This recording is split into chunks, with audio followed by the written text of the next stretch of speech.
पहले इस लेक्चर को देखा होगा, इसके पुराने लेक्चर देखा होगा। ये लेक्चर नंबर 5 है आपका।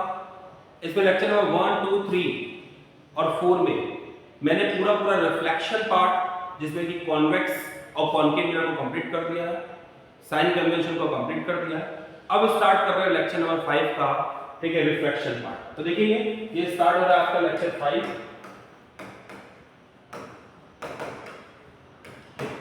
लेक्चर 5 में रिफ्लेक्शन पार्ट। क्या होता है रिफ्लेक्शन? रिफ्लेक्शन होता है बच्चों bending of light. Bending of light, bending of light, ठीक है, when it passes from one medium to another। Light का बेंड होना बच्चों कब? जब वो एक मीडियम से दूसरे मीडियम में जाती है। तो आपको पता है, ठीक है, first real medium. Real medium वो मीडियम होता है जिससे पार्टिकल दूर दूर होते हैं। दूसरा होता है डेंसर मीडियम। डेंसर मीडियम वो मीडियम होता है जिसमें पार्टिकल पास पास होते हैं। जस्ट लाइक अगर एयर और ग्लास में मैं बोलूं तो एयर रियल मीडियम के अंदर आएगा और जो ग्लास है वो डेंसर मीडियम के अंदर आएगा। ठीक है, तो देखो स्टूडेंट, फर्स्ट अगर लाइट आ रही है ऐसा, ठीक है राइट, तो उसको जाना ऐसा था, बट वैसे चले जाए। क्यों? बेंड हो गई towards the normal. So when the ray of light is going from rare to denser, it bend towards the normal. आप देख सकते हैं एंगल आई और एंगल आर में अंतर हो गया। एंगल आई और आर में एंगल आई बड़ा है एंगल आर से, ठीक है, नॉर्मल की तरफ बेंड हो गई। सेकंड, अगर कोई रे ऑफ लाइट डेंसर से रेयर जा रही है, अगर कोई रे ऑफ लाइट डेंसर से रेयर जा रही है, तो जैसा कि ये देखो, ये है डेंसर से रेयर, तो जाना इसका ऐसा था, अब ये जा रही है डेंसर से रेयर ऐसा। तो आप देख सकते हो when the ray of light is going from denser to rare, it bends away from the normal, it bends away from the normal। ये नॉर्मल से अवे बेंड हो गए, ठीक है। when the ray of light is going from denser to rare, it bends away from the normal। ये दो चीजें आपको पता होना चाहिए। आगे बढ़ते हैं स्टूडेंट्स, ठीक है। Laws of reflection, laws of refraction.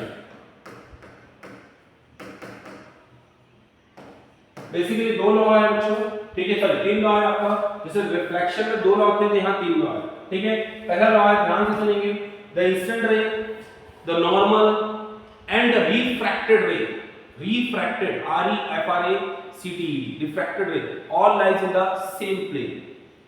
Second law है, when the ray of light is going from one medium to another medium, when the ray of light is going from one medium to another medium, velocity and wavelength changes but frequency not। ठीक, velocity and wavelength changes, velocity और wavelength change होती है but frequency change नहीं होती है। और third law बड़ा ही important law है students, the ratio of sine of angle of incidence to the sine of angle of refraction is constant, जिसको बाद में अपन रिफ्रैक्टिव इंडेक्स से रिप्रेजेंट करेंगे। मैं फिर से तीनों लॉ को रिपीट कर रहा हूं, आप लोग ध्यान से इसको लिखेंगे। पहला लॉ है the instant ray, the normal, normal ray मत लगाना कभी भी, the instant ray, the normal and the refracted ray, and the refracted ray all lies in the same plane. ये first law. Second law, when the ray of light is going from one medium to another medium, velocity and wavelength changes। when the ray of light is going from one medium to another medium, velocity and wavelength changes but frequency not। और third है बच्चों the ratio of, आप video को pause कर करके इसको अच्छे से लिख लेंगे, the ratio of sine of angle of incidence to the sine of angle of refraction is constant, जिसको आगे जाके अपन रिफ्रैक्टिव इंडेक्स भी बोलेंगे। वो जो कांस्टेंट वैल्यू है रिफ्रैक्टिव इंडेक्स में। ये हो गया स्टूडेंट लॉस। अब स्टार्ट करते हैं स्टूडेंट्स आगे का, ठीक है। आगे का देखेंगे आप, ठीक है। लेंस में 2 टाइप के लेंस है, लेंस में 2 टाइप के लेंस है। एक है आपका कॉन्वेक्स, जिसको मैं कन्वर्जिंग लेंस बोलता हूं, और दूसरा है कॉनकेव, जिसको अपन डाइवर्जिंग लेंस बोलते हैं, ठीक है। बट ये ध्यान रखिए मिरर में जस्ट उल्टा है। मिरर में, ठीक है, कॉन्वेक्स मिरर को डाइवर्जिंग मिरर बोलते हैं और कॉनकेव मिरर को कन्वर्जिंग मिरर बोलते हैं। मिरर में जस्ट उल्टा है कि क्योंकि मिरर में कॉनकेव मिरर कन्वर्ज करता है और कॉन्वेक्स मिरर डाइवर्ज करता है, और लेंस में कॉन्वेक्स लेंस कन्वर्ज करता है, इसलिए इसको कन्वर्जिंग लेंस, और कॉनकेव लेंस डाइवर्ज करता है, इसलिए इसको डाइवर्जिंग लेंस। तो अपन स्टार्ट करेंगे इसमें कॉन्वेक्स लेंस। आपको पता है जैसे एक मिरर का जैसे यूज होता है वैसे लेंस का भी यूज होता है। जैसे मैंने कॉनकेव लेंस पहना हुआ है, ठीक है, कॉनकेव लेंस पहना हुआ है, मुझे दूर का नहीं दिखता है, मायोपिया है, ठीक है, तो मैं कॉनकेव लेंस पहना हुआ हूं, ठीक है, इसलिए मेरा जो पावर है वो माइनस में होता है। तो ये सब चीजें अपन नेक्स्ट चैप्टर 2 में पढ़ेंगे, बट आपको हल्का सा यूज बता दिया कि ये लेंस का कहां यूज होता है। ये लेंस का यूज है बच्चों, आप देख सकते हैं स्पेक्स मैंने पहना हुआ है, आपके आसपास भी बहुत लोग स्पेक्स पहनते हैं, तो उसके पावर जो होते हैं आपने कभी पॉजिटिव सुना होगा, कभी नेगेटिव सुना होगा। अगर पावर को नेगेटिव बता रहा है इसका मतलब कॉनकेव लेंस पहना हुआ है, अगर वो पावर को पॉजिटिव बता रहा है तो वो कॉन्वेक्स लेंस पहना हुआ है। तो ये सब चीजें अपन चैप्टर 2 में बात ठीक है डिस्कस करेंगे। अभी स्टार्ट करते हैं लेंस, ठीक है, तो लेंस में देखो फ्रेंड्स, आगे बढ़ते हैं कॉन्वेक्स लेंस, ठीक है, कॉन्वेक्स लेंस। पहला रूल्स, तो देखिए रूल्स क्या है, ये होता है कॉन्वेक्स लेंस, ये कॉन्वेक्स लेंस, ठीक है बच्चों, इसका स्फीयर इस साइड है और इसका स्फीयर इस साइड है, ये, ठीक है। अगर कोई ऑब्जेक्ट को मैं ऐसे रख दूं और ये इसकी लाइट, तो देखो ये ऑब्जेक्ट पहले इससे टकरा रहा है, आपको पता है दो स्फीयर है, दो फोकस बनेंगे, ये ऑब्जेक्ट पहले इससे टकरा रहा है तो इसका इस साइड आएगा, तो ये F1 और C1 आ जाएगा, और बाद में ये इससे टकरा रहा है, और इसका स्फीयर इस साइड है, तो इसका 2 और ये 2 इधर आ जाएगा। कैसे समझ में आया फ्रेंड्स? एक और बता रहा हूं, देखो अगर लाइट इधर ऑब्जेक्ट यहां रखा है तो लाइट पहले कौन से वाले स्फेरिकल सरफेस टकरानी, इस वाले, इससे टकरानी पहले। जब इससे टकरानी बच्चों तो इसका स्फीयर इस साइड है, तो F1 C1 इधर होगा, और सेकंड टाइम से इसका टकरा रही है और इसका स्फीयर इस साइड है, तो F2 C2 इधर होगा, ठीक है। अगर ये ऑब्जेक्ट इधर रखा रहता इस साइड, तो पहले ये इससे टकराता तो इधर F1 और C1 आ जाता, ठीक है, जैसे, और अगर सेकंड टाइम इससे टकराती तो F2 और C2 इधर आ जाता, ठीक है बच्चों, समझ में आया, ठीक है। चलो रूल्स स्टार्ट करते हैं। आप रूल्स स्टार्ट करते हैं बच्चों, देखेंगे आप लोग रूल्स में, ठीक है, क्या क्या है, ये फिर से मैं स्टार्ट करता हूं रूल्स में। Convex lens, rule number 1, when the ray of light is parallel to principal axis it passes from focus, ये पहला रूल है। यहां से बी रूल है, when the ray of light is passing from optical center, ये optical centre है, ठीक है, वो बिना डाइवर्ज या बिना बेंड के चले जाएगी। बस ये बेंड होती है, फ्रेंड्स बेंड जरूर होती है बट वो दिखती नहीं है। कैसे? ये रेयर से डेंसर जा रही है टुवर्ड्स द बेंड होगी, टुवर्ड्स द नॉर्मल, फिर डेंसर से रेयर जा रही है, बाहर आ रही है ना, अवे फ्रॉम द नॉर्मल। तो कोई रे अगर एक बार ऐसे हो गई और एक बार ऐसे हो गई तो कैसे दिखेगी? सेम एक्सिस, इसलिए वो ऐसा लगता है कि बिना बेंड के जा रही है, बट बेंड हुई है, दो बार बेंड हुई है, रेयर से डेंसर टुवर्ड्स द नॉर्मल और डेंसर से rarer away from the normal, तो वो एक जैसा ही दिख रहा है। और रूल नंबर 3 स्टूडेंट्स, रूल कभी पेपर में नहीं आया है, ध्यान रखना। अगर कोई रे ऑफ लाइट फोकस से आ रही है तो रिफ्रैक्ट होके वो प्रिंसिपल एक्सिस के पैरेलल हो जाएगी। अगर कोई रे ऑफ लाइट फोकस से आ रही है तो रिफ्रैक्ट होके वो प्रिंसिपल एक्सिस के पैरेलल हो जाएगी। अब देखते हैं बच्चों केस स्टडी, जल्दी से केस स्टडी देखते हैं बच्चों। केस स्टडी, ठीक है, पहला केस, ठीक है, 3 चीज लिखते हैं बच्चों, आपको पता है, नेचर, पोजीशन और size. When object is placed at infinity, जब ऑब्जेक्ट को इंफिनिटी में रख दो तो कहां बनेगी इमेज? वही सेम कॉन्वेक्स फोकस पे, कहां बनेगी? फोकस पे। बस ये ध्यान रखना स्टूडेंट्स, लेंस पे इस साइड रियल इन्वर्टेड होता है क्योंकि इस साइड वो कन्वर्ज होती है और इस साइड वर्चुअल होता है, बट यही चीज मिरर में उल्टी होती है। मिरर में इस साइड रियल इन्वर्टेड होता है और अगर इमेज इस साइड पहुंच जाए तो वर्चुअल होती है। ध्यान रखना इस चीज को, ठीक है, तो ये क्या होगा, रियल इन्वर्टेड। ठीक है, पोजीशन क्या है, एट फोकस। ठीक है, साइज क्या है, वन साइज। ठीक है, सेकंड केस, ये केस नंबर 1 हो गया।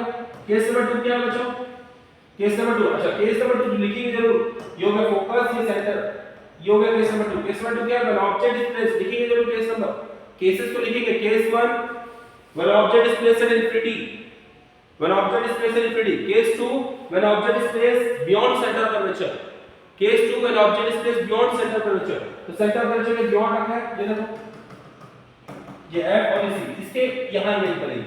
देखो छोटी सी इमेज ऐसे चलेगी, ये ऐसा ऑप्टिकल सेंटर चलेगी, ये इमेज बनेगी। तो क्या क्या चीज है, नेचर क्या है, अभी भी रियल इन्वर्टेड है। पोजीशन क्या है, between F and C, between F and C, focus और सेंटर कर्वेचर के बीच में है।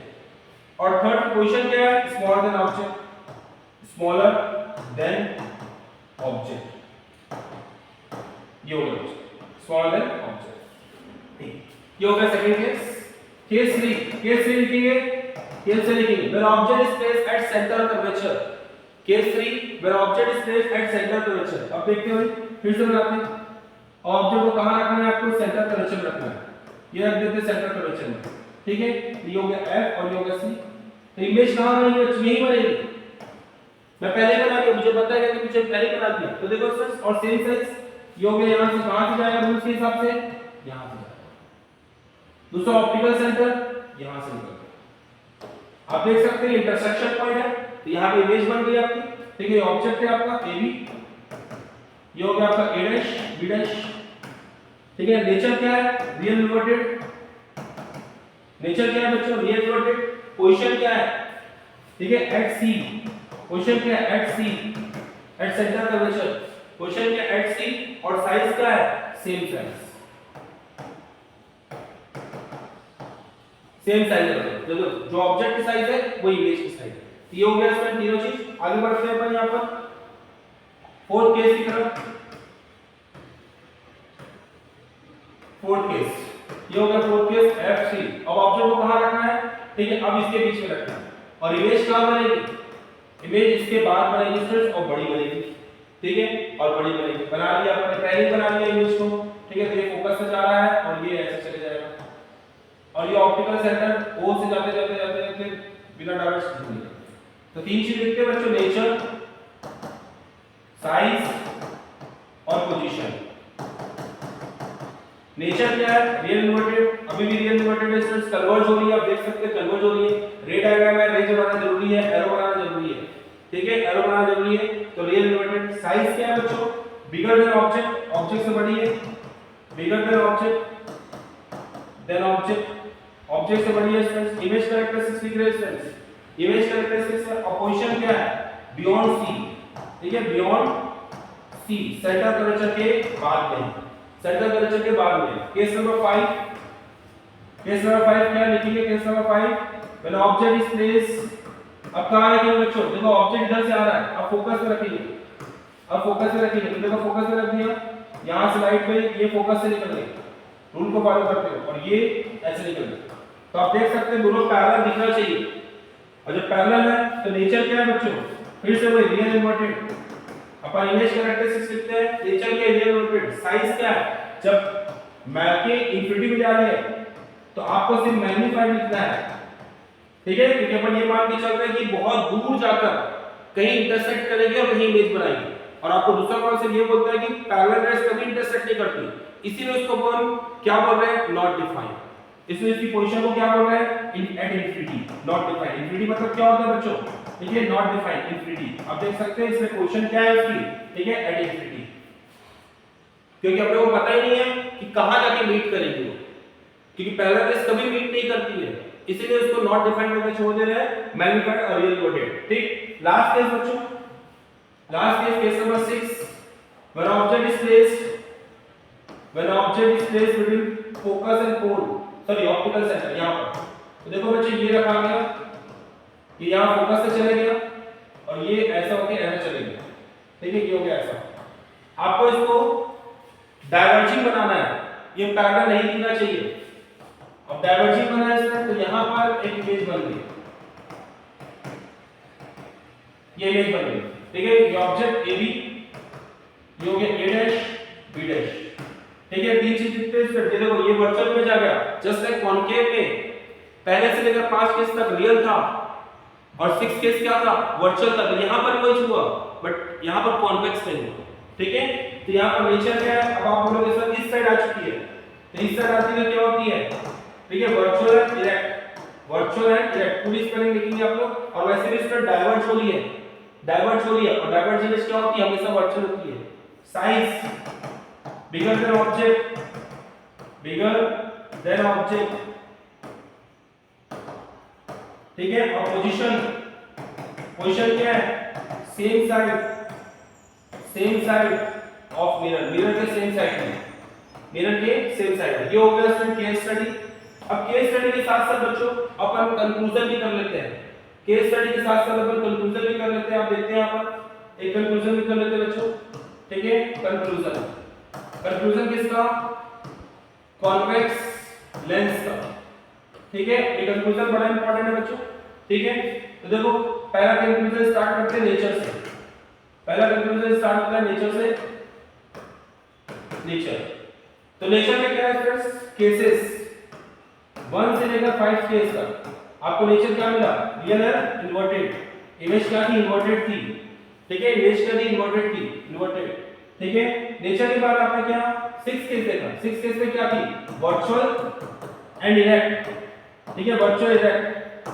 जो लोग वर्चुअल क्या होता है, रियल क्या होता है नहीं जानते हैं, वो लेक्चर नंबर 2 में जाके उस चीज को पढ़ेंगे कि रियल वर्चुअल का मतलब क्या होता है। नेचर के बाद फ्रेंड्स हाइट, सेकंड कंक्लूजन में है अपना हाइट। तो हाइट में इसमें 3 केसेस आता है, फर्स्ट सेकंड थर्ड और फोर्थ फिफ्थ 6 केसेस, ठीक है। ये आता है फर्स्ट सेकंड केस में एचआई और एचओ में क्या रिलेशन है, वैसे थर्ड केस में और वैसे ही थर्ड फोर्थ फिफ्थ 6 केस में। तो आपको पता है सर फर्स्ट और सेकंड केस में, ठीक है। अपन थोड़ा पहले देखिए, ये देखो ये फर्स्ट और सेकंड केस में हाइट, इमेज की साइज तो बहुत छोटी छोटी है, यहां तो पॉइंट साइज है और यहां तो बहुत छोटी है। सेकंड केस थर्ड केस में क्या है स्टूडेंट्स, बराबर है। तो आ जाते हैं यहां पर स्टूडेंट्स, ठीक है। एचआई लेस देन एचओ है फर्स्ट और सेकंड केस में, थर्ड केस में दोनों बराबर है, इक्वल टू है, ठीक है। और फोर्थ केस में एचआई बड़ा है एचओ से, ठीक है, एचआई बड़ा है एचओ से, ठीक है। नेक्स्ट थर्ड कंक्लूजन में मैग्निफिकेशन, मैग्निफिकेशन, मैग्निफिकेशन डिस्टेंस, ठीक है, फर्स्ट से लेकर फिफ्थ केस तक और 6 केस तक। आपको पता है फर्स्ट से लेकर फिफ्थ केस तक इन्वर्टेड इमेज है, इसमें दोस्तों रियल इन्वर्टेड बोल रहे हैं। ऑब्जेक्ट ऐसा है, इमेज ऐसी बन रही उल्टी, ऑब्जेक्ट ऐसा है, इमेज ऐसी बन रही उल्टी। तो आपका मैग्निफिकेशन जो आ रहा है वो कैसा आ रहा है, negative.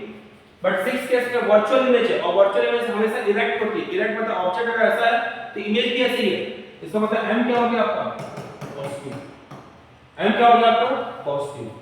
Fourth magnification, fourth magnification, magnification में क्या है, फर्स्ट और second case, third fourth fifth और सिक्स्थ। यहां पर मैग्निफिकेशन देखेंगे फर्स्ट और सेकंड केस में मैग्निफिकेशन क्या है बच्चों, लेस देन 1 है। क्यों लेस देन 1 है, क्योंकि hi छोटा है ho से, क्योंकि hi छोटा है ho से, ठीक है, लेस देन 1 है। और थर्ड केस में m क्या है बच्चों, इक्वल टू 1 है। थर्ड केस में क्या है, m क्या है, इक्वल टू 1 है। और फिफ्थ के 6 केस में स्टूडेंट्स आप समझ सकते हैं कि hi बढ़ रहा है। हम यहां देख सकते हैं इमेज को, ठीक है। ये देखो, ये देखो सब केस में थर्ड फोर्थ, यहां से थर्ड केस में, ठीक है, यहां थर्ड केस में बराबर हो गया, hi इक्वल टू ho, इसलिए 1 आ गया। और यहां, ठीक है, फोर्थ फिफ्थ केस में साइज बड़ी है, यहां तो क्या है, मैग्नीफाइड है, बहुत ज्यादा मैग्नीफाइड है। और आप लास्ट केस में देख सकते हो बड़ी साइज है। इसका मतलब क्या हुआ फ्रेंड्स, जो third case fourth fifth sixth case है, यहां पर मैग्निफिकेशन क्या हो गया, ग्रेटर देन। तो ये पूरा कंक्लूजन खत्म होता है बच्चों, ठीक है। इसके नेक्स्ट लेक्चर में अपन ने लेंस फॉर्मूला और साथ ही साथ में कॉन्वेक्स मिरर की केस स्टडी पढ़ेंगे और उसका कंक्लूजन बनाएंगे, ठीक है। तो ठीक है बच्चों, थैंक यू।